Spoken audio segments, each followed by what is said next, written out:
కిలాడి చెప్పండి. కిలాడి నుంచి రామబాణం. సో ఈ మధ్యన డైరెక్టర్లు చాలా మంది హీరోయిన్స్ క్యారెక్టర్స్ని డిఫరెంట్గా క్రియేట్ చేస్తున్నారు, కొత్త జనర్లు అట్లా చూపించాలని చేస్తున్నారు. ఈ సినిమాలో మీ క్యారెక్టర్ కొంచెం వల్గర్గా ఉన్నట్టుగా అనిపిస్తుంది. దేని గురించి మీరు ఏమంటారు?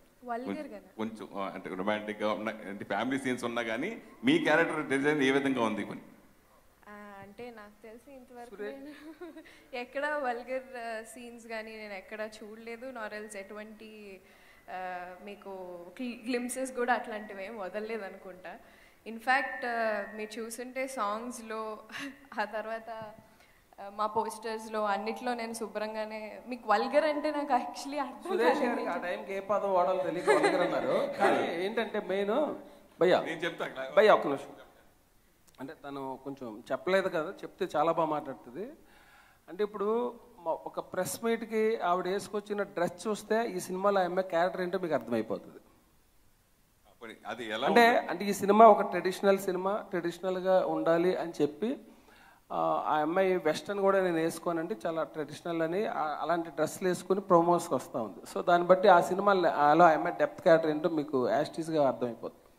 మీతో పాటు వచ్చిన హీరోయిన్స్ నెంబర్ 1 పొజిషన్లోకి వెళ్తున్న చాలా శ్రీలీల కానీ మన వరుసగా చాలా మంది అట్లా ఆ పొజిషన్లో డింపుల్ని ఎప్పుడు చూడొచ్చు అంటే మీరే చెప్పాలండి. అంటే సినిమా చేయడం వరకే మా బాధ్యత.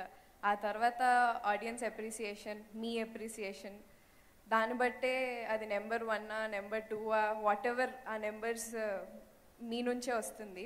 మేము చేయడం యాజ్ అన్ యాక్టర్ ఆ క్యారెక్టర్ ఏంటి, ఈవెన్ కిలాడిలో అయినా లేకపోతే ఇప్పుడు కూడా ఆ క్యారెక్టర్కి ఏంటి అనేదే ఉంటుంది. భైరవి క్యారెక్టర్ కూడా మీరు అన్నట్టు నాకు తెలిసి